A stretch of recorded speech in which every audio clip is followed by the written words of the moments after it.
মনোবীক্ষণ polyclinic, চিকিৎসার জগতে এক দশক। এখন এখানে সব বিষয়ে ডাক্তারবাবু একসাথে তলায়।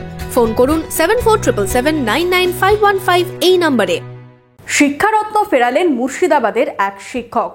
আরজিকর কাণ্ডের প্রতিবাদে রাজ্য সরকারের শিক্ষারত্ন পুরস্কার ফিরিয়ে দিলেন মুর্শিদাবাদের মাদ্রাসার অবসরপ্রাপ্ত শিক্ষক গোলাম মোস্তফা সরকার। আপনার আনন্দে আমাদের উদযাপন। বিয়ে হোক বা পার্টি, বহরমপুরে এবার luxury banquet hall at golden retreat. জেলায় একমাত্র পিলারলেস ব্যাংকোয়েট, আছে স্পা, সালন, ক্লাব মেম্বারশিপের সুযোগও। বহরমপুর শিল্প তালুকে গোল্ডেন রিট্রিট। আরজিকর কাণ্ডের প্রতিবাদে রাজ্য সরকারের দেওয়া 2016 সালের শিক্ষারত্ন পুরস্কার ফিরিয়ে দিলেন মুর্শিদাবাদের অবসরপ্রাপ্ত শিক্ষক গোলাম মোস্তফা সরকার। তিনি হরিহরপাড়া হাজী আলম বক্স সিনিয়র মাদ্রাসার ভারপ্রাপ্ত প্রধান শিক্ষক হিসেবে কাজ করার সময় এই পুরস্কার পান। 2022 সালে তিনি অবসর গ্রহণ করেন। শুক্রবার বহরমপুরে সাংবাদিক সম্মেলন করে তার এই সিদ্ধান্তের কথা ঘোষণা করেন অবসরপ্রাপ্ত ওই শিক্ষক। আমি 2016 সালে শিক্ষক দিবসে অর্থাৎ 5ই সেপ্টেম্বর পশ্চিমবঙ্গ সরকারের শিক্ষারত্ন পুরস্কারের জন্য আমি সিলেক্ট হই। আমি পুরস্কার পাই এবং এই পুরস্কার যখন পাই তখন নিশ্চয়ই আনন্দ পেয়েছিলাম। শিক্ষারত্ন পুরস্কার 2016 5ই সেপ্টেম্বর পুরস্কার পেয়েছিলাম। পুরস্কার পাওয়ার কয়েকদিনের মধ্যেই আমি কিন্তু আমাদের ডিআই ম্যাডামকে ডেকে তখন আমার ওই স্কুল অনুষ্ঠান করে সেই টাকাটা আমি স্টুডেন্টস ওয়েলফেয়ার একটা অ্যাকাউন্ট করে সেই টাকাটা আমি ডোনেট করি।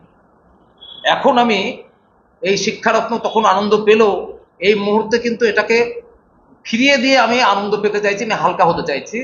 যে কাণ্ড আজ আরজিকরকে কেন্দ্র করে, আরজিকরের ডাক্তার, মহিলা ডাক্তার আমাদের মেয়ের মতন, তাকে যেভাবে পৈশাচিকভাবে ধর্ষণ এবং হত্যা করেছে নৃশংসভাবে, তারই প্রতিবাদে এবং তার সঙ্গে সঙ্গে যেভাবে এই প্রশাসনিকভাবে প্রমাণ লোপাট করার চেষ্টা করেছে, এটা খুব ভয়ানক ব্যাপার। আমরা সাধারণ মানুষ প্রত্যেকেই বুঝতে পারছি। যার ফলে আমি কিন্তু সিদ্ধান্ত নিয়েছি যে এই পুরস্কার আমি ত্যাগ করব। শুধু পুরস্কারই নয়, সেই সাথে পাওয়া 25,000 টাকা ও উপহার সামগ্রীও ফিরিয়ে দেওয়ার কথা জানিয়েছেন প্রাক্তন ওই শিক্ষক। পুরস্কার ফেরাতে ইতিমধ্যেই জেলা শাসক, ডিআই ও শিক্ষা দপ্তরে চিঠিও দিয়েছেন। আমি নিজে 25,000 টাকা আমি ফেরত দিব এবং যা গিফট আছে সেটাও আমরা ফেরত দেব।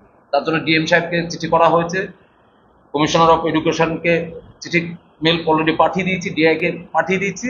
আমরা এখান থেকে ডিএম এর কাছে যাবো কিভাবে করবো। আমি ভেবেছি যে আমি যদি এগিয়ে আসি, আমার মতন আরো অনেকে যারা শিক্ষারত্ন পেয়েছে অনেকে, তারাও যদি এগিয়ে আসে, তাহলে হয়তো দেখা যাবে একটা ভয়ানক একটা তৈরি হবে। অন্তত আগামী প্রজন্মকে আমরা জবাব দিতে পারবো যে না, তোমাদের জন্য জায়গা, এখন ওদের জন্য জায়গার সত্যি অভাব। শিক্ষারত্ন ফেরত দিয়ে, শিক্ষারত্ন এই পুরস্কার ফেরত দিয়ে আমি নিজেকে হালকা করতে চাই এবং আমি একটা এই আরজিকর কাণ্ডের এই প্রতিবাদে আমি নাগরিক সমাজের সঙ্গে সামিল হতে চাই। আরজিকর কাণ্ডে নাগরিক সমাজের সাথে প্রতিবাদে সামিল হতেই এই সিদ্ধান্ত তার, এমনটাই জানিয়েছেন গোলাম মোস্তফা সরকার।